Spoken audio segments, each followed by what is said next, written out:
তোমার ডানে বামে তাকায়া দেখো কত যুবকের চোখে পানি। তোমার চোখে কেন পানি নাই? গুনার কারণে আমার আল্লাহ বেজার। তোমার উপরে কার জানি বরদোয়া লেগে গেছে। একটু আগে বলেছিলাম বাবা, ডাক্তার হও, ইঞ্জিনিয়ার হও, প্রফেসর হও, এমপি মন্ত্রী, ওসি ডিসি এসপি হও, বেয়াদব হইও না। এর ব্যাখ্যা হলো 3 জায়গায় বেয়াদবি করবা না। প্রথম জায়গা মা বাবা, দ্বিতীয় জায়গা তোমার শিক্ষক, 3 নাম্বার জায়গা তোমার উলামায়ে কেরাম। মা বাবার সাথে যদি বেয়াদবি করো আর মা বাবার অন্তরে কষ্ট যায়, আল্লাহর কসম মরার আগেই তোর জীবনটা পঙ্গু হয়ে যাবে। শিক্ষকের যদি কষ্ট দিয়া বরদোয়া নাও, তোর লেখাপড়ার জীবনটা ধ্বংস হয়ে যাবে। উলামায়ে কেরামের সাথে বেয়াদবি করে যদি বরদোয়া নিয়ে যাও, তোর চরিত্র জীবনে ভালো আর আশা করা যায় না। এখনো সময় আছে, আল্লাহকে বলতে থাকো, আল্লাহ মা বাবার সাথে বেয়াদবি করব না, শিক্ষকের সাথে বেয়াদবি করব না। উলামায়ে কেরামের দোয়া পরামর্শ নিয়া নবীজির আদর্শ মতো জীবন চালাবো। ও আল্লাহর বান্দারা, জানি না এই ময়দানে কত যুবক মায়ের সাথে খারাপ আচরণ করছো, মা গোপনে কান্না করেছে। আজকে যদি বাসায় যাও, যাইয়া মায়ের থেকে গোপনে ক্ষমা চাইয়া নিও। ওরে বাবার সাথে যদি বেয়াদবি করো, গোপনে ক্ষমা চাইও। বাসায় গিয়া মাকে যদি বলো, মা আজকে ওয়াজের প্যান্ডেলে দেখলাম কত যুবকের চোখে পানি, আমার চোখে পানি নাই, বুঝি গুনার কারণে আল্লাহ বেজার। তুমি মায়েরে কত গালি দিয়েছি, মাঝে মাঝে বাজে কথা বলছি, মা তুমি বড় কষ্ট পাইছো। আমি ওয়াদা করে আসছি ওয়াজের ময়দানে আর বেয়াদবি করব না। মা তুমি আমার মাথায় হাত দিয়া দোয়া করিয়া দাও। এই কথা যদি বলতে পারো বাবা, দেখবা সাথে সাথে মায়ের চোখেও পানি চলে আসবে।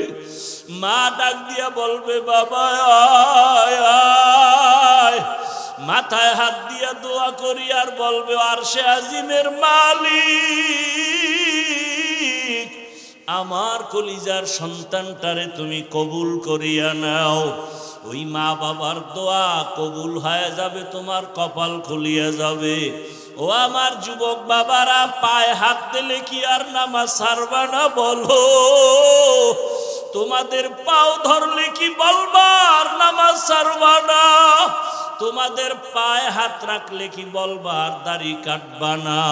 ওরে যতই চালাকি করো, আমার নবীর আদর্শ ছাড়া নাজাতের পথ নাই।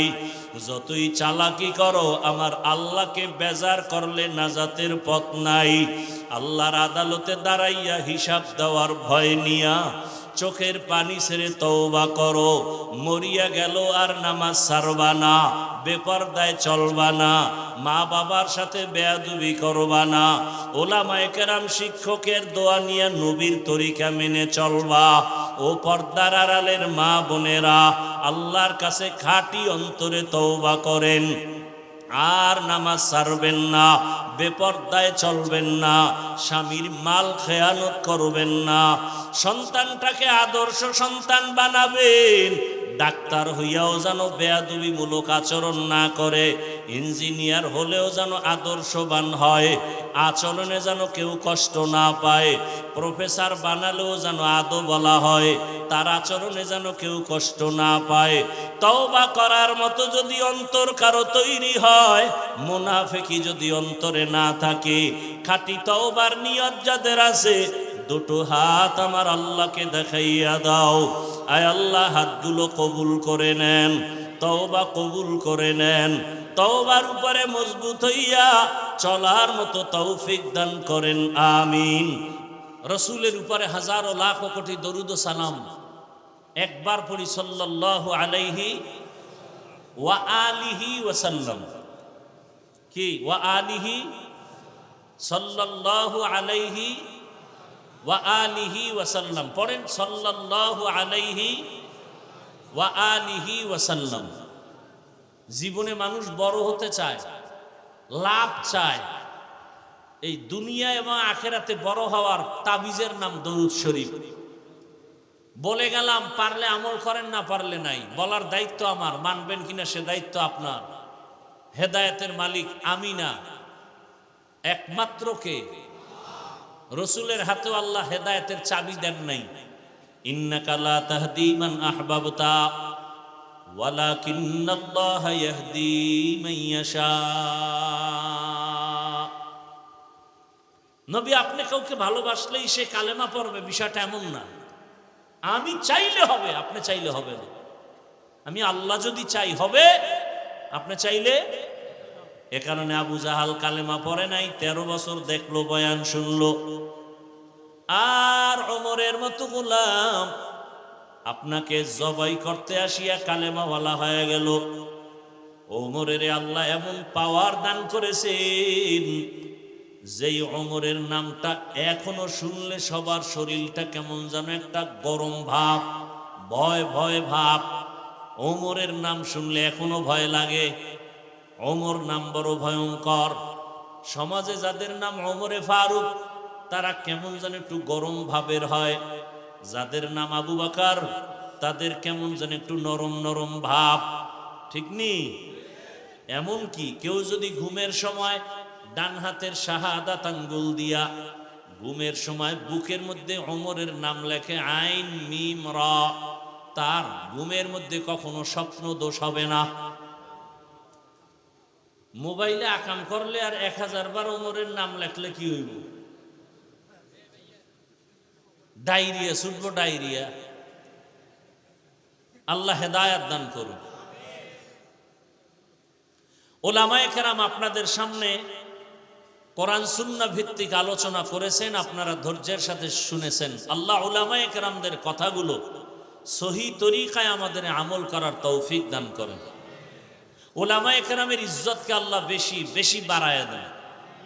যারা লেখার মাধ্যমে, বলার মাধ্যমে, মিডিয়ার মাধ্যমে ওলামায়ে কেরামকে ছোট করার ষড়যন্ত্র করে, আল্লাহ ওদের হেদায়াত দান করেন। আল্লাহ ওদের হেদায়াত দান করেন।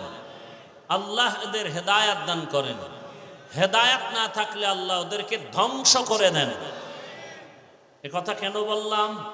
কিয়ামত পর্যন্ত আর রসুল কালেমার দাওয়াত দিতে আসবেন না। নাকি আপনাদের এই এলাকায় আসবেন? সাহাবায়ে কেরাম আসবেন, আইম্মায়ে কেরাম আসবেন, বড় বড় আউলিয়ায়ে কেরাম যারা চলে গেছেন আসবেন। কিয়ামত পর্যন্ত এই জাতিকে দুনিয়ার মুক্তির পথ দেখাবে, শান্তির পথ দেখাবে, জান্নাতের পথ দেখাবে একমাত্র উলামায়ে আহলে হক। কারা দেখাবেন? উলামায়ে কেরাম বলবেন না, কি বলবেন? উলামায়ে। কারণ উলামাদের মধ্যে আরেকটা বাহিনী আছে, রসুল বলছেন এরা আহলে বাতিল। এরা কি? আহলে বাতিল। ব্যবহার করবে আলেম, সার্টিফিকেট দেখাবে, কিন্তু বাতিল। খুব কঠিন হালাত। এজন্য আবু হুরায়রা রাদিয়াল্লাহু তাআলা আনহু থেকে একটি সহিহ হাদিস, কিয়ামতের দিন সবার আগে 3 ব্যক্তি জাহান্নামে যাবে। সবার আগে কয়জন? এর মধ্যে একজন আলেম, আর একজন শহীদ গলা কাটা, আর একজন টাকা পয়সা দান করনেওয়ালা দানবী। কোন শহীদ, কোন আলেম, কোন দানবী? ব্যাখ্যা সাপেক্ষ। আল্লাহ আমাদের বুঝার, আমল করার তৌফিক দান করেন। এজন্য দোয়া করলাম আল্লাহ উলামায়ে কেরামের ইজ্জতকে বাড়ায় দেয়। বর্তমান দুনিয়াতে উলামায়ে কেরামকে কুলুষিত করার এক আন্তর্জাতিক ষড়যন্ত্র চলতেছে। কেন? আমি হাফিজুর রহমানকে যদি আপনার অন্তরে ঘৃণা লাগে, তখন আপনি আর আমার বয়ান শুনবেন না, আমার পেছনে আপনি নামাজ আদায় করবেন না। এইভাবে যদি আলেমদের প্রতি ঘৃণা এসে যায়, তাহলে ইসলাম বন্ধ করো, বয়ান বন্ধ করো বলতে হবে না। মানুষ ঘৃণার কারণে আসবে না, বয়ানও চলবে না। এজন্য আলেমদের প্রতি ঘৃণা জমানোর জন্য একটা চক্রান্ত চলতেছে। এই দোষ, সেই দোষ। এই যে দেখেন না, ওয়াজের প্যান্ডেলে অনেক নেতারা বক্তব্য দেয়, এই বলে কি হুজুরের ওয়াজ শুনলে হবে না, আমল করতে হবে। তখন আপনারা যদি আবার দাঁড়ায় বলতেন, স্যার আপনি যে হুজুরের বয়ান আমল করতে বললেন, আপনার দাড়ি কই? আপনি আজকে ফজর পড়ছেননি, চরম শিক্ষা পাওয়া যেত যে না আগে আমার আমল করা লাগবে। যাক, আপনারা বলেন না, ভালো কথা, হেদায়েতের মালিক বলতেছি তো আল্লাহ, কাউকে হেদায়েত না দিলে আর কি করার। মসজিদের মধ্যে দাঁড়ায় ভোট চাইতে পারবো, ইমাম সাহেব রাজনীতি করলেই চাকরি নরবর। হ্যাঁ, মসজিদে কোনো রাজনীতি চলবে না, তা মসজিদে ভোট চায় কেন? নাকি আপনাদের এদিকে নাই? ওয়াজের স্টেজে বয়ান চলবে, কবর হাসর মিজান ফুলসিরাতের, রাজনীতি চলবে না। রাজনীতির নেতাদের নাম থাকে কেন? বক্তব্য হয় কেন? আর ওলামায়ে কেরাম যদি রাজনীতি করে, পৃথিবীর শ্রেষ্ঠ পবিত্র রাজনীতি তারা করবেন, বাকিরা করে নোংরা নাপাক রাজনীতি। লালমাই বলে আসছি, ভালো করে শিখে রাখো, কথাগুলো রেখে রাখো। আর যুবকদের কাছে আমার একটা দাবি, ভালোবাসার দাবি। একটা পেস্টুন বানাইতে কয় টাকা লাগে? 3 ফিট বাই 2 ফিটের একটা পেস্টুন বানাইতে কয় টাকা লাগে? 200-250। আমার অনুরোধ, আজকে কয়েকটা কথা বলে যাব, এগুলো এই পেস্টুন বানায় বানায় বাজারের মোড়ে মোড়ে লাগাও। 1 নাম্বার, পৃথিবীতে রাজনীতি মানি ইসলামের রাজনীতি। ইসলাম ছাড়া রাজনীতি মানি দুর্নীতি। আসতে বলো কেন? আমি যদি মিথ্যা বলি, অযৌক্তিক বলি, দ্বারা সূর্যের সাথে আলো যেমন এভাবে লাগানো, সূর্য থেকে আলাদা যেমন আলো করা যায় না, ইসলামের সাথে রাজনীতি এভাবে লাগানো। সূর্য থেকে আলো ভিন্ন হয়ে গেলে যেমন সূর্য থাকে না, রাজনীতির থেকে ইসলাম আলাদা হয়ে গেলে রাজনীতি থাকে না, দুর্নীতি হয়ে যায়। ফুলের সাথে ঘ্রাণটা যেমন লাগানো, ফুলের সাথে ইসলাম রাজনীতি একসাথে লাগানো। ফুলের ঘ্রাণ না থাকলে যেমন ফুল মূল্যহীন, রাজনীতির মাঝে কোরআন হাদিস না থাকলে রাজনীতি মূল্যহীন। আল্লাহর কসম করে বলছি, কিয়ামতের আগ মুহূর্ত পর্যন্ত ইসলামের রাজনীতি ছাড়া এই জমিনে কোনোদিন কেউ শান্তি দিতে পারবে না, পারবে না, পারবে না, সম্ভব না। এজন্য সবাই ইসলাম চায়, কিন্তু ক্ষমতায় চায় না। কয় ভাই আপনার দাওয়াত, আলহামদুলিল্লাহ। কয় আপনার বাড়ি, নাউজুবিল্লাহ। ইসলাম শান্তির ধর্ম সবাই কয়, মানে না কেন? কয় ইসলাম মানলে দুর্নীতি চলবে না, চাঁদাবাজি চলবে না, ধান্দাবাজি চলবে না। আর ঘরের মহিলারা কি কয় জানেননি? কয় হুজুর গো, যত টাকা পয়সা সম্মান সব দিব, ভোট দেওয়া যাবে না, কারণ এরা আইলে আমাকে আত্মুজা বড়াইব, পাও মুজা লাগাই দিব না, এরকম আটকা থাকা যাবে না। ইসলাম ডারে আগুন বানায় দিস। অথচ পৃথিবীতে একমাত্র সহজ ধর্ম, সহজ নীতি ইসলাম। শান্তি ইসলাম ছাড়া কোথাও নাই। এটা ব্যানারে লিখবা, পেস্টুনে লিখবা। ইসলাম রাজনীতি সূর্যের আলোর মতো লাগানো। আলোহীন সূর্য মূল্য নাই, ঘ্রাণহীন ফুল মূল্য নাই। আল্লাহর কোরআন, ইসলাম ছাড়া রাজনীতি মূল্যহীন। মানুষ শুধু মরবে ধুকে ধুকে। দেখেন না, ইসলাম নাই বিদায় আপন বাবা তার আপন মেয়েকে হোটেলে ঢুকাইয়া বলে, আজকের রাতের জন্য তুমি আমার কাছে স্ত্রীর মতো।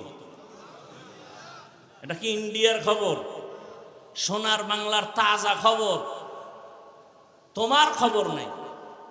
আল্লাহ হেদায়েত দান করুন। আমি যে আয়াত এবং হাদিস পড়ছি, তরজমাটা বলে আপনাদেরকে কিছু ব্যাখ্যা শোনায় চলে যাব। অত্যন্ত গুরুত্বপূর্ণ তথ্যবহুল আলোচনা করতেছিলেন আপনাদের এই অঞ্চলের গৌরব, বাংলাদেশের কোটি হাজারো কোটি মুসলমানের কলিজার টুকরা মুফতি শামসুদ্দোহা আশরাফি সাহেব দামাত বারাকাতুহুম। আমি আপনাদের একটা কথা জিজ্ঞাসা করি, মানুষের জীবনে কিয়ামত পর্যন্ত যত সমস্যা হতে পারে, সব সমাধান কি আল্লাহর কোরআন বা ইসলামে আছে? তাল মিলেন না, বুঝে শুনে বলেন। কতটুকু আছে? আংশিক। না পরিপূর্ণ? তবে একটা দিকের সমাধান ইসলাম বা কোরআনে নাই, সেটা হলো রাষ্ট্রীয় বিষয়। রাষ্ট্র চালানোর ক্ষেত্রে এ বিষয়ে কোনো সমাধান ইসলাম বা কোরআনে নাই। তা কেন বলেন ইসলামে রাজনীতি নাই? ভালো করে মনে রাখেন, একজনে নামাজ পড়ে না আর একজন নামাজ পছন্দ করে না, দুইজন সমান? যুবক নামাজ পড়ো না কেন? কয় হুজুর নামাজ দরকার, চেষ্টা করি, পারি না, মাঝে মাঝে পড়ি, দোয়া করেন, আরো চেষ্টা করব। সে নামাজ পড়ে না, বাহ্যিক দৃষ্টিতে কিন্তু মুমিন। আর একজনকে বললাম, এই যুবক ভাই নামাজ পড়েন না কেন? কয় না পড়লে অসুবিধা কি? বেঈমান। যে নামাজ পড়ে না মুমিন, যে নামাজ পছন্দ করে না বেঈমান, যে দাড়ি রাখে না মুমিন, যে দাড়ি পছন্দ করে না বেঈমান, যে পর্দা করে না মুমিন, যে পর্দার বিধানকে পছন্দ করে না বেঈমান, যে ইসলামের রাজনীতি করে না মুমিন কিন্তু ইসলামের রাজনীতির বিরোধিতা করে বেঈমান। এখন যদি কেউ ইসলামে রাজনীতি নাই, তার মানে হলো ইসলাম কোরআন সব দিক থেকে কমপ্লিট, রাষ্ট্রের ব্যাপারে কোরআন শরীফ দুর্বল। খুব হিসাব করে কথা বললেন, আল্লাহ হেদায়াত দান করুন। আচ্ছা, গোটা দুনিয়া সুলাইমান নবী চালান নাই? গোটা রাষ্ট্র চালান নাই দুনিয়া? বাদশা জুলকারনাইন চালান নাই? এ কথা কি আমার আব্বাজানের না কোরআনে আছে? সত্য কথা, সহজ কথা বলেন, আছে না নাই? আমার রসুল মদিনার রাষ্ট্র চালান নাই? তাহলে কেন বলেন রাষ্ট্র চালানো যাবে না? এ জমিনে যদি কোরআনওয়ালা রাষ্ট্র পরিচালনা করে, কিছু হোক বা না হোক, জুলুম হবে না, দুর্নীতি হবে না। আল্লাহ বুঝার তৌফিক দান করেন। আরো জোরে বলেন আল্লাহুম্মা আমিন। একজনের চোখে কালো চশমা, আয়না কি কালো, প্যান্ডেলে ঢুকেই বলে বাতি কালো কেন? এসব মানুষের বলবে এরা কালো কেন? তো যার চোখ ভালো বলবে সমস্যা তো এখানে না, তোমার চোখে, চিকিৎসা করো। কোরআন ভালো, ইসলাম ভালো, তাবলিগ ভালো, দেওবন্দি ভালো, ওলামায়ে কেরাম ভালো, যারা পছন্দ করে না এদের অন্তর খারাপ, চিকিৎসা করা দরকার। যে আয়াত আমি পড়েছি, আল্লাহ পাক বলেন, ওয়া আম্মা মান খাফা মাকামা রাব্বিহি ওয়া নাহান নাফসা আনিল হাওয়া ফাইন্নাল জান্নাতা হিয়াল মাওয়া। হাসরের ময়দানে আমার দরবারে দাঁড়াতে হবে, পালাবার কোনো সুযোগ নাই। হে রাসূল, উম্মতের জানায় দেন, আমার আদালতে দাঁড়াইয়া হিসাব দেওয়ার ভয়ে দুনিয়ার জমিনে জিন্দা অবস্থায় যারা নিজেদের গুনাহ থেকে বাঁচায় রাখবে, আমি আল্লাহ ওয়াদা করলাম বিনা হিসাবে সে জান্নাতি। রহমতের নবী বলেন, ও দুনিয়ার উম্মতের দল, ইত্তাকিল মাহারিম তাকুন আবাদান নাস, তোমরা অবৈধ নিষিদ্ধ হারাম থেকে নিজেরে বাঁচাও। আল্লাহর মহব্বতে মানুষের কাছে তোমার মর্যাদা বেড়ে যাবে, আল্লাহ তোমার মর্যাদা বাড়ায় দিবেন। আমরা সম্মান চাই ঠিক, কিন্তু কোন পথে গেলে সম্মান থাকবে সে চিন্তা করি না। রহমতের নবী সুন্দর ইসলাম নিয়া মক্কা নগরীতে এমন সময় আসছেন যেই সময় মক্কার মানুষ ছিল চূড়ান্ত চরিত্রহীন, খারাপ। নারী আর পুরুষ উলঙ্গ হইয়া বাইতুল্লাহর মতো ঘর, এরা নারী আর পুরুষ একসাথে উলঙ্গ ভাবে তাওয়াফ করে। কত খারাপ মক্কার মানুষ। কন্যা হলেই তারা কষ্ট পায়, কন্যা সন্তান আসা মাত্র অনেক বাবা তার নিজের কন্যাকে গলা টিপে মেরে ফেলে। কত খারাপ ওই মক্কার মানুষ। রহমতের নবী আদর্শ যখন পাইল, মক্কার এই খারাপ মানুষগুলো রাসূলের আদর্শ গ্রহণ করিয়া এতটা দামি হয়ে গেছে, আল্লাহ জিব্রাইলকে পাঠায় বলে, যাও লিস্টি দিয়া দিলাম, এর মধ্যে যাদের নাম আছে রাসূল যেন ঘোষণা করে দেন এই লিস্টির মানুষগুলো বিনা হিসাবে জান্নাতি। রাসূলের আদর্শ শুরুতেই বলছিলাম, এত মানুষ এভাবে বসে আছে কেমনে সম্ভব? দুনিয়ার টাকায় সম্ভব না, বাহাদুরিতে সম্ভব না, ১,৫০০ বছর আগের রসুলের আদর্শের কারণে সম্ভব। খানারও চিন্তা নাই, ঘুমেরও চিন্তা নাই, আল্লাহর মোহাব্বতে আপনারা বসছেন। আল্লাহর কাছে দোয়া করি, আল্লাহ হেদায়েতের দৌলত আমাদের দান করেন। ওলামায়ে কেরামের বিরোধিতা করবেন। এই যুবক বাবারা, আমি কিন্তু কাউকে হুজুর বানাইতে আসি নাই, কোনো ভয় নাই যে হাফিজ ভাই আজকে বুঝি হুজুর বানানোর তওবা করবে না, আমি একবারও বলবো না। আমি এখন কোনো ওয়াজে বলি না তাবলিগে যাও, আমার ওয়াজে কখনো বলি না কওমি মাদ্রাসায় যাও, আমার মতো টুপি লাগাও, আমার মতো দাড়িওয়ালা হও, আমার মতো পীরের কাছে গিয়া মুরিদ হয়ে যাও, একবারও বলি না, আজও বলবো না। বরং আমি বলবো, রে যুবক, স্কুলে পড়ো, কলেজে পড়ো, চাকরি করো, ব্যবসা করো, ওই চাকরি ব্যবসা ছাড়িও না, স্কুল ছাড়িও না, কলেজ ছাড়িও না। ডাক্তার হও, দোয়া করে গেলাম, ইঞ্জিনিয়ার হও, প্রফেসর হও, দোয়া করে যাব আজকে ইনশাআল্লাহ, দিল থেকে বলছি কথাগুলো।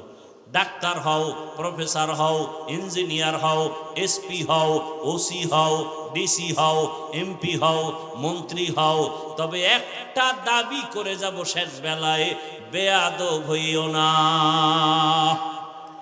ডাক্তার হইও, কি হইও না? ডাক্তার হইয়া যদি বেয়াদব হও, তো তাসলিমার মতো জুতা খাইয়া দেশ ছাড়তে হবে।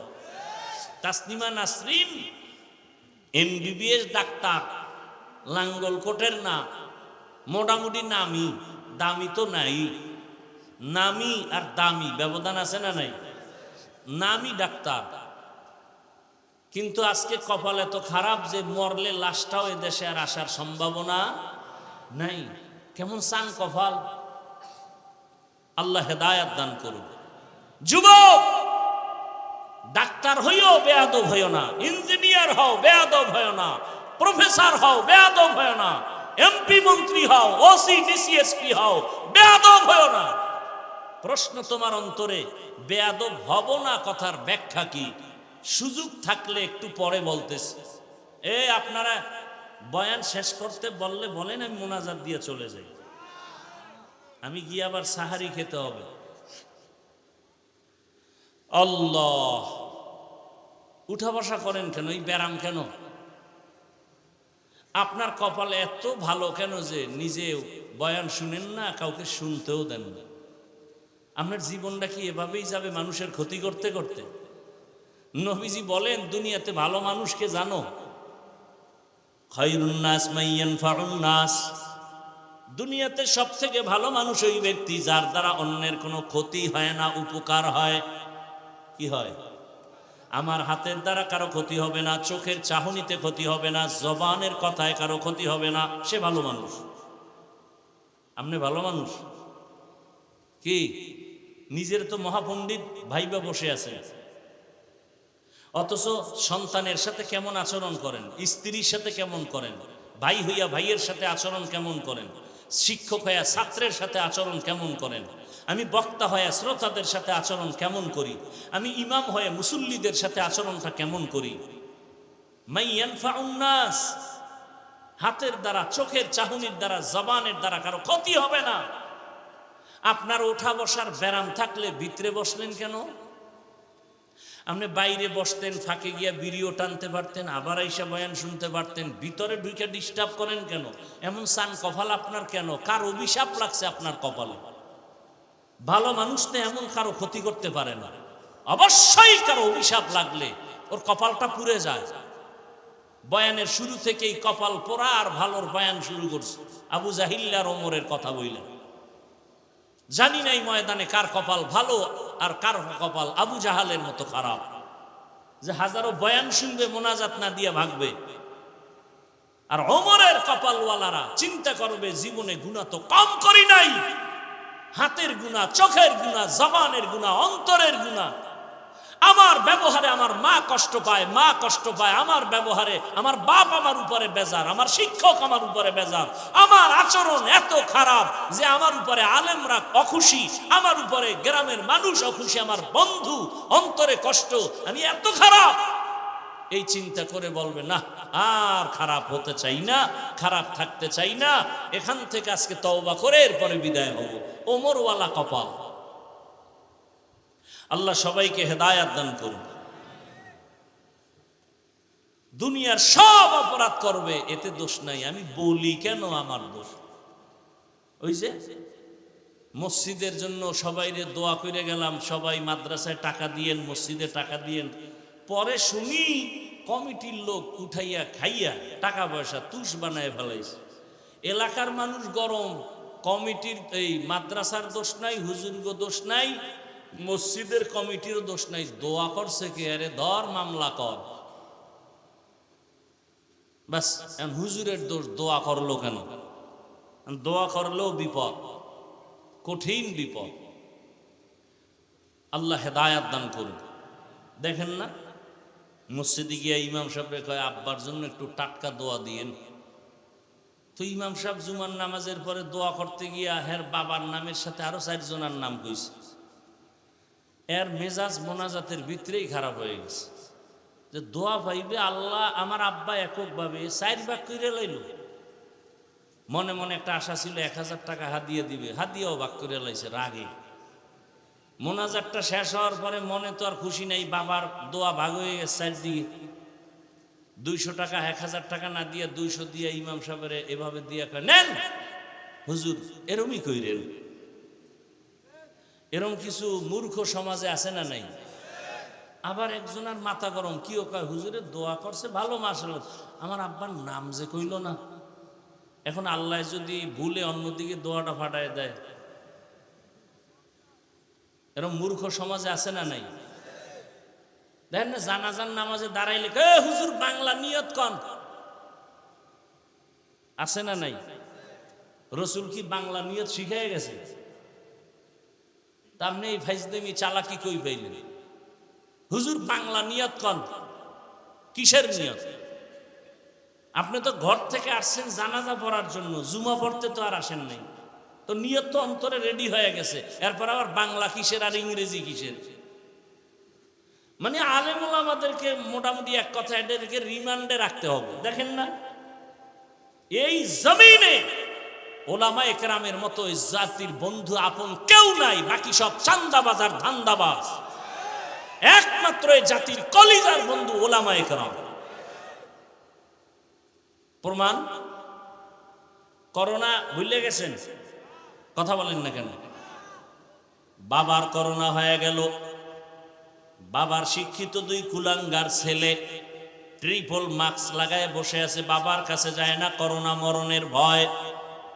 এলাকার লোকের টাকা দিয়া বলে বাবার লাশটা রাস্তায় ফেলে দাও।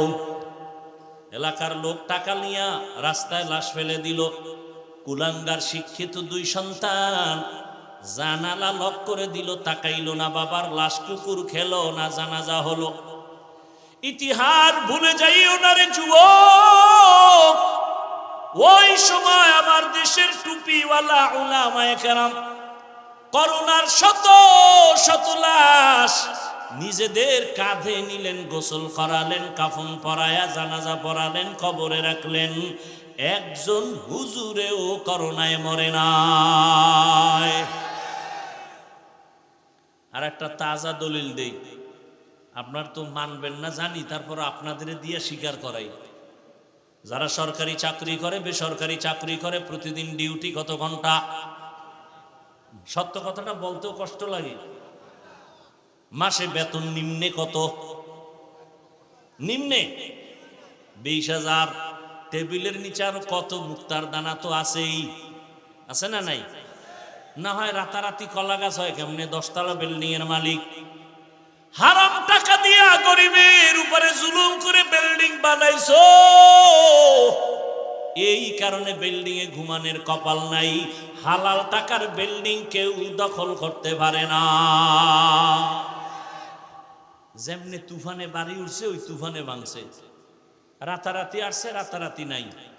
ওই বিল্ডিং এর দাম কি যে বিল্ডিং থুয়ে জঙ্গলে ঘুমাতে হয়? ওই ব্যাংকে টাকা রেখে লাভ কি যে ব্যাংকের টাকা জীবনে আমিও খাইতে আর মুনা আর আমার বংশের কেউ পারবে না, এর সে রিক্সা চালায় খাওয়া ভালো। আল্লাহ হেদায়াত দান করেন। তাহলে সরকারি বেসরকারি ডিউটি 8 ঘন্টা, বেতন 20,000, নিম্নে আরো কত কিছু। সত্য কথা বলেন, আপনাদের এলাকার মসজিদের ইমাম সাহেবের ডিউটি কয় ঘন্টা? কোন ইমাম সাহেবদের ডিউটি কয় ঘন্টা? বেতন কত? এই যে মুখে কন, একটু ভয় লাগে না? পৃথিবীতে এর থেকে জুলুম আর কি হতে পারে যে 24টা ঘন্টা ইমাম সাহেব ডিউটি করে, বেতন 5,000, তাও বাকি 6 মাস। সভাপতি কত দেয়? কয় 50, নাইলে 100। সেক্রেটারি তো সভাপতির থেকেও ধনী, সে কত দেয়? কয় সভাপতির থেকে 20 টাকা কম, নাইলে বেদ্যবি হবে। আর পরে ইমাম সাহেবরে যে রাখে, রিমান্ডের মতো রাখে। জোহরের নামাজ ইমাম নাই, রিক্সা ড্রাইভার কয় ইমাম সাহেব গেছিলেন কই? ইমাম সাহেব কয় কে তুমি, আমার এত বড় সার্চ করলা? আমি রিক্সা চালাই, তো এত বড় ডিমান্ড কেন তোমার? কয় 5 টাকা বেতন দেই, সেই পাওয়া। এরকম বেয়াদব আছে না নাই? এরপরেও কিন্তু কোন আলেম কোনদিন কারো দিকে তাকায় না, বাঁকা নজরে বরদোয়া করে না, বরং কলিজা বলে দোয়া করে, হে মালিক এলাকায় শান্তি দাও, কবরওয়ালাদের জান্নাত বানাও, ব্যবসায় বরকত দাও, অসুস্থ রোগীর সুস্থ বানাও। এরপরও যারা আলেম ওলামারে পছন্দ করে না, ওকে আমার আল্লাহও পছন্দ করে না।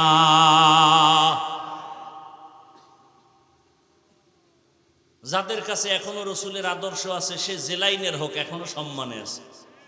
আর যার কাছে রসুলের আদর্শ নাই, ওই বান্দার সম্মানও নাই, ইমানও নাই। বুঝে ভালো, সবাই বুঝে, মানে না কেন? বিপদ, মনের মতো চলতে পারবে না। এরে নবীর আশিক, চেয়ারম্যানের চেয়ারের মেয়াদ শেষ, এমপি সাহেবের চেয়ারের মেয়াদ শেষ, কিন্তু আমরা যে চেয়ারে বসছি কোরআনের বরকতে, রসুলের আদর্শের বরকতে, এই চেয়ারের মেয়াদই নাই, আবার শেষ কিসের? আছে কোনো টেনশন আমাগো? করোনা গেছে, কোনো টেনশন নাই। ডেঙ্গু চলছে, কোনো টেনশন নাই। আওয়ামী লীগ নাই, টেনশন নাই। বিএমপি নাই, কোনো টেনশন নাই। টাকা নাই, কোনো টেনশন নাই। আমার ইমামতি থাক না থাক, টেনশন নাই। উম্মতে যেন বিপদে না থাকে, সেই চিন্তায় আলেম দিশাহারা। নিজের বাড়ি ঘর মেয়ে ছেলের চিন্তা করে না, উম্মতের চিন্তা করে করে মানুষের পেছনে আলেম ওলামারা দৌড়ায়। আল্লাহর জাতের কসম, ওলামায়ে কেরাম এই জাতিকে যা দিছে দুনিয়াতে কেউ দিতে পারে নাই। যদি বলেন হ্যাঁ হাফিজ ভাই অন্যেরাও দিছে, আমি তার জবাবে বলবো 5 টাকা দিছে, 15 টাকা আদায় করে নিছে, আপনার খবর নাই। স্বার্থ ছাড়া কেউ নাই, নিঃস্বার্থ জাতির কলিজার বন্ধু শুধু ওলামায়ে কেরাম। আল্লাহ বুঝার তৌফিক দান করেন। এত ঠিক ঠিক কইতেছে, সব ঠিক, কিন্তু ভোটের আগের রাতে টাকার বস্তা খাইয়া টাইট হয়ে যায়, ঠিক নি? এও বলে ঠিক, সব ঠিক। হ্যাঁ, বড় কঠিন হালাত। দেখেন না, এখন সবাই কয় আরে বাংলাদেশের ইতিহাসে একটা সুযোগ আইছে, এই সুযোগে যদি আল্লাহ আল্লাহ করে একটু ভালো রাস্তা খুলে দেয়। কিন্তু কোটি কোটি কোটি টাকা বরাদ্দ করে ব্যয় করা হচ্ছে বাংলাদেশের আলেম যেন এক জায়গায় আসতে না পারে। কোটি কোটি টাকা ব্যয় করা হচ্ছে আলেমকে আলাদা রাখার জন্য। কোটি কোটি টাকা ব্যয় করা হচ্ছে।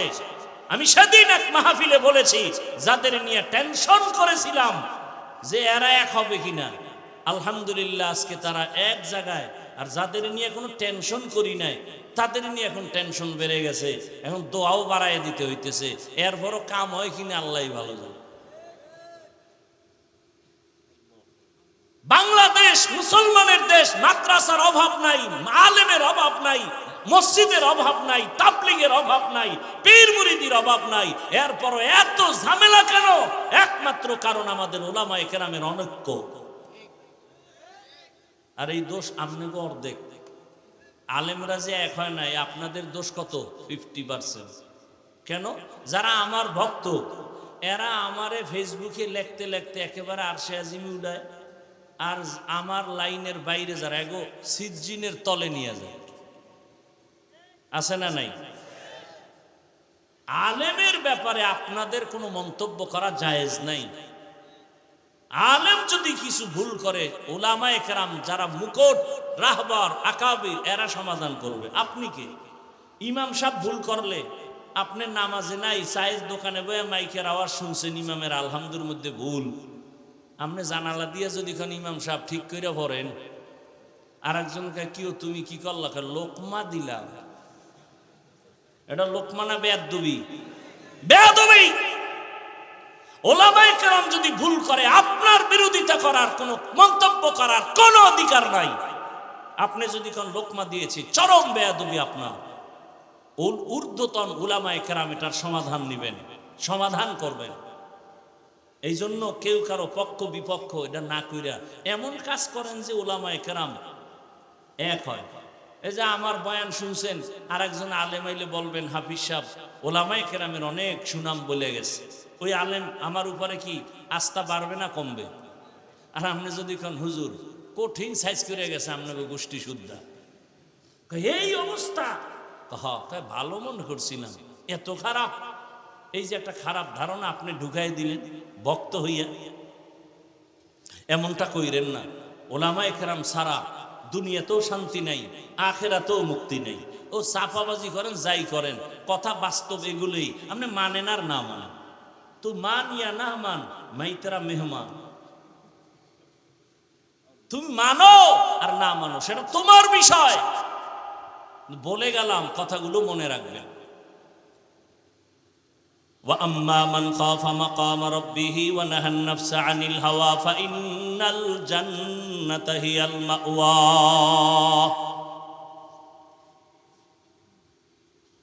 আখিরাতের ময়দানে আল্লাহর আদালতে দাঁড়াইয়া অন্তরে ভয় ঢুকাইয়া গুনাহ ছাড়ো। জীবনে গুনাহ কম করো না রে যুবক বাবা।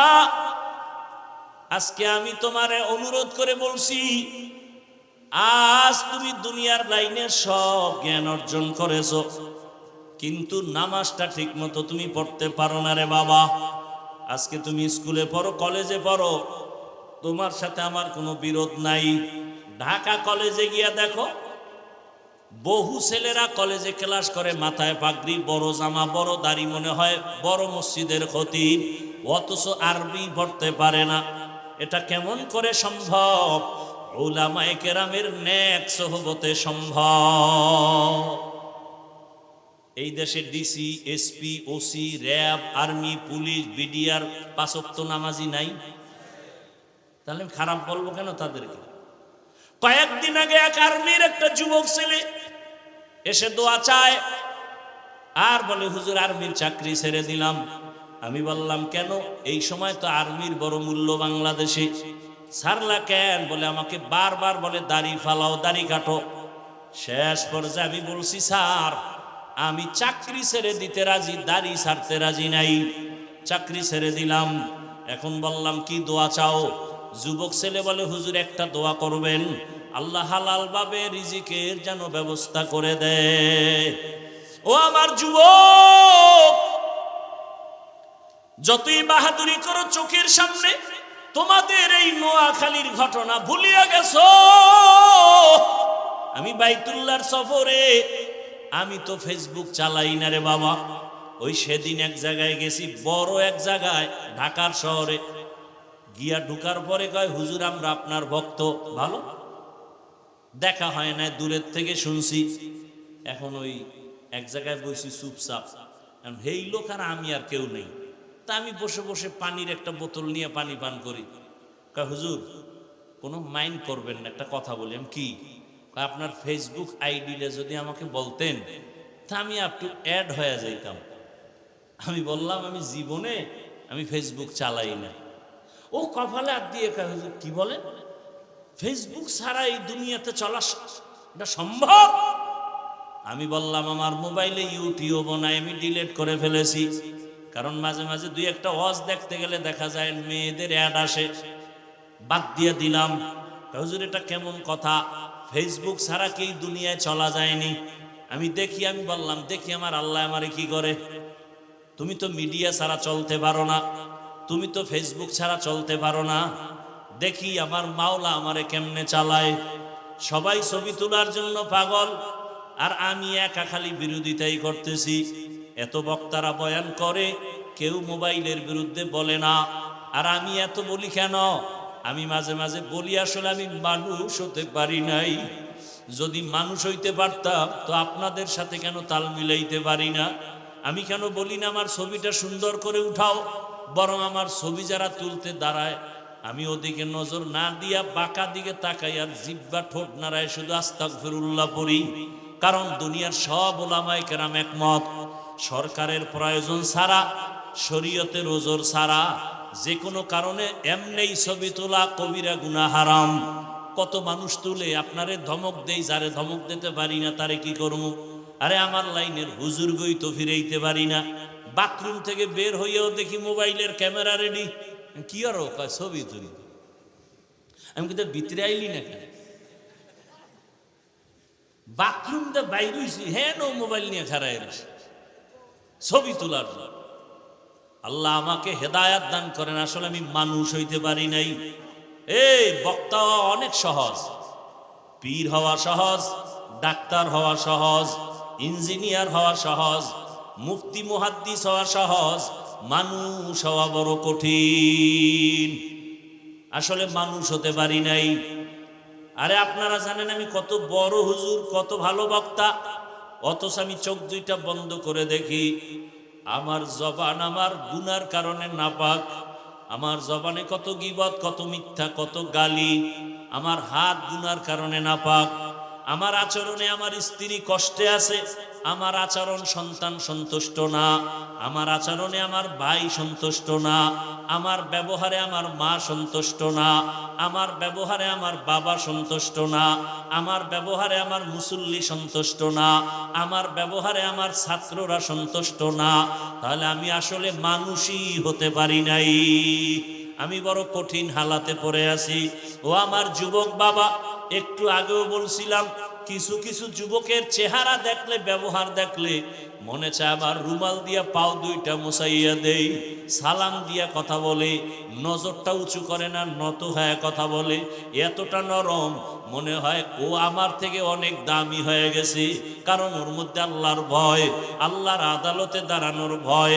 এলাকায় একজন বড় আল্লাহওয়ালা আসছেন, হঠাৎ এলাকার মানুষ, ওই যে আগে জৈনপুরের হুজুরের আসতো, আর আপনাদের পার্শ্বের নোয়াখালী মুন্সি বলতো, আমার আব্বা দাদায় বলতো, আরে আমরা দিন পাইছি কিছু কিছু, কোরআন শিখছি, আউযুবিল্লাহ শিখছি নোয়াখালী মুন্সির কাছে। সারা দেশে ঘুরা ঘুরা নোয়াখালী মুন্সিরা যাইতো। এই যে লাকসাম, লাঙ্গলকোট, পুরা এই অঞ্চলটা নোয়াখালী কেমন যেন দেশের বাঘা বাঘা ওলামায়ে কেরামের খনি। এরে আল্লাহর বান্দারা, আমরা তাদের মহব্বত, এরে নবীর উম্মতের দল, এদের মাধ্যমে দিন শিখলাম। এই কয়েকদিন আগে দেখো নাই, বিদেশ থেকে টাকার বস্তা নিয়ে আসছে, গাড়ির মধ্যে সন্তান, গাড়ির মধ্যে স্ত্রী, বাড়ি পর্যন্ত মাওলায় নেয় নাই। পানির মধ্যে পড়িয়া গাড়িও শেষ, স্ত্রীও মারা গেল, নিজের হাতে সন্তান মারা গেল। ওই বেচারা চোখের পানি ছেড়ে কাঁদলে তোমরা সবাই মিডিয়ায় দেখছো যে আমি জীবনটা কাটাইলাম। কত মানুষ বিয়া করিয়া বউ নিয়া সংসার কাটায়, খাইয়া না খাইয়া বাড়ি থাকে, আর আমি টাকার জন্য বিদেশ গেলাম। কত বুক ভরা আনন্দ দিয়া টাকা স্বর্ণ অলংকার নিয়ে আসছি বাড়িতে, কিছুদিন সন্তান নিয়ে আনন্দ করব, আবার কপাল বুঝি খারাপ, আজকে আবার স্ত্রীও হারাইলাম, সন্তানও হারাইলাম। ও আবার যুবক বাবারা, আজকে তুমি এখানে বসে আছো, আগামীকালকে তুমি অসুস্থ হয়ে রোগী হয়ে যাইবা। আমার মাওলার কাছে কি জবাব দিবারে বাবা?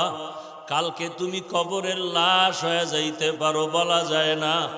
ওরে বাবা, কালকে এখন গিয়া তুমি ঘুমাও না, সকালবেলা যদি বিছানায় গিয়া ঘুমাও, আল্লাহ না করুন যদি ঘুমের মধ্যে কত যুবকের মরণ হয়। মা যদি তোমারে ঘুম থেকে ডাক দিয়া দেখে তুমি আর ঘুম থেকে সজাগ হও না, মা একটা চিৎকার মারিয়া বলবে, তোরা কোথায়? আয় আয়, আমার বাবা দুনিয়াতে আর জিন্দা নাই। আমার কি আম্মু বলিয়া ডাকবে? আমার বাবা দুনিয়া থেকে বিদায় হয়ে গেল। ওরে বাবায় দৌড়াইয়া যাবি ব্যবসা, আমার বাবায় দুনিয়া থেকে বিদায় হয়েছে, আপনি জানাজা না পড়াইয়া যাবেন না। ওরে তোমার বাবায় ডাকবে আর বলবে, কে আসো? বাজারে যাইয়া কাফনের কাপড় কিনিয়া লইয়া আসো। তোমার বাবায় কাঁদবে আর বলবে, একদল যাও কবর খনন করো, আর এক দলকে বলবে যাও গরম পানি করো, চিরবিদায়ের গোসল করানোর খাট সাজাও। ওরে বাবা তোমার গায়ের গেঞ্জিটা বেলেট দিয়া কেটে কেটে সবাই রাখবে। তোমার আমার আপন বন্ধুটা মোবাইল থেকে নাম্বার ডিলিট করে ফেলবে। ওরে গোসল করাইয়া সাদা কাপড়ের প্যাকেট বানাইয়া যখন জানাজার ময়দানে নিবে, মসজিদের খাটে তোমাকে আমাকে উঠাইয়া যখন লাশটা নিয়ে মসজিদের দিকে যায়, জানালা দিয়া মা ডাকবে আর বলবে, আমার বাবারে কই দাও, আমার বাবার চেহারাটা শেষবারের মতো একটু দেখাইয়া দাও, আমারে কে মা বলিয়া ডাকবে।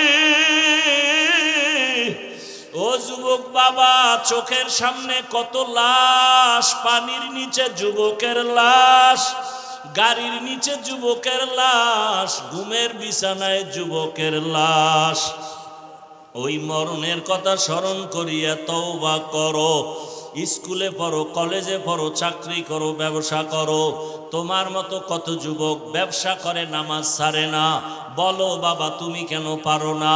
তোমার মতো কত যুবক স্কুল কলেজে পড়ে নামাজ ছাড়ে না, বলো তুমি কেন পারো না? তোমার মতো কত যুবক দেখো র্যাব, আর্মি, পুলিশ, বিডিআরের চাকরি করে, নামাজ পড়ে, তুমি কেন পারো না? তোমার মতো কত যুবক রাস্তায় গাড়ি চালায়, নামাজ ছাড়ে না, বলো তুমি কেন পারো না? তোমার মতো কত যুবক সন্তান দেখো নদীর মধ্যে মাছ ধরে, নামাজ পড়ে, ময়দানে কৃষি কাজ করে, নামাজ পড়ে, তুমি কেন পারো না রে বাবা? তোমার মতো যুবক দেখো চাকরি করে, ব্যবসা করে, নামাজের সময় মসজিদে যায়, তুমি কেন পারবা না রে বাবা? কয়দিন আর বাঁচবা? হায়াতের গ্যারান্টি কত? ও পর্দার আড়ালের মা বোনেরা, আপনার মতো কত মা কত বোন এখনো আছে নামাজ পড়ে, স্বামীর মাল হেফাজত করে, মোবাইলে সময় নষ্ট করে না, বেপরদায় চলে না। আম্মা জানের আপনারা কেন পারেন না? এখনো কি তৈরি হবেন না? মরণের আগে এখনো সময় আছে, তওবা করেন। আমার আল্লাহকে ডাইকা মনে মনে বলেন, হে আল্লাহ, জীবনে তো কত বেপরদায় আড্ডা দিলাম, মনে চাইছে দাড়ি রাখবো না, রাখি নাই, মনে বলছে বেপরদায় চলবো, চলেছি, মনে চাইছে দাড়ি রাখবো না, রাখি নাই, নামাজ পড়বো না, পড়ি নাই, মনে চাইছে পার্কে যাব, দৌড়ায় গেলাম, কত গুনাহ করে করে সারা রাত মোবাইলে কাটাইলাম।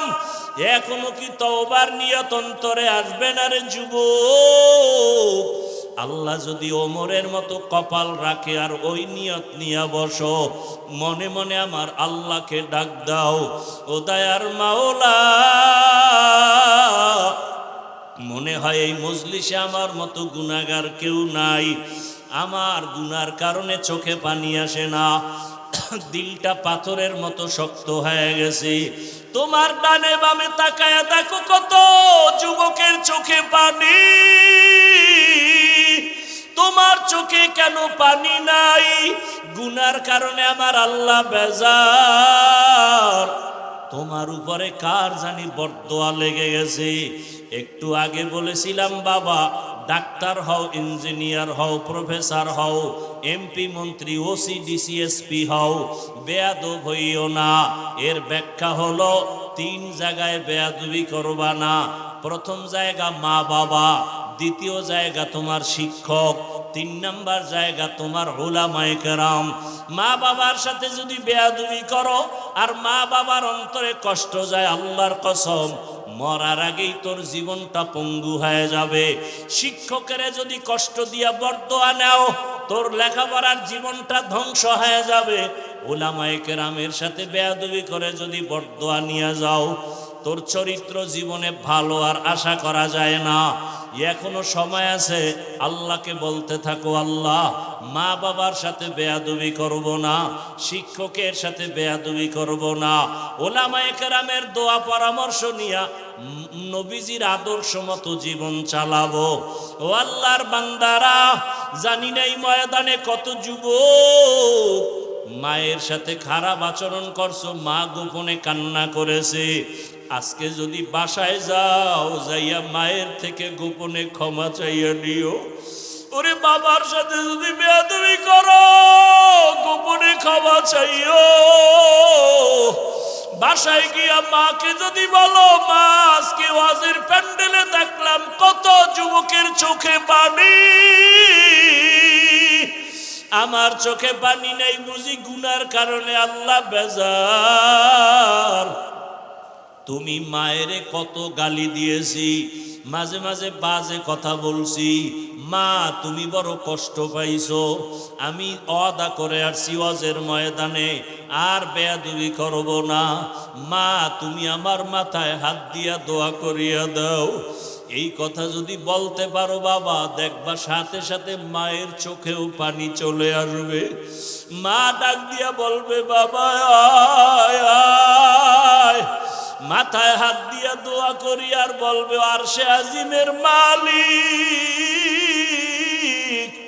আমার কলিজার সন্তানটারে তুমি কবুল করিয়া নাও। ওই মা বাবার দোয়া কবুল হয়ে যাবে, তোমার কপাল খুলিয়া যাবে। ও আমার যুবক বাবারা, পায়ে হাত দিলে কি আর নামাজ ছাড়বা না বলো? তোমাদের পাও ধরলে কি বলবা আর নামাজ ছাড়বা না? তোমাদের পায়ে হাত রাখলে কি বলবা আর দাড়ি কাটবা না? ওরে যতই চালাকি করো, আমার নবীর আদর্শ ছাড়া নাজাতের পথ নাই। যতই চালাকি করো, আমার আল্লাহকে বেজার করলে নাজাতের পথ নাই।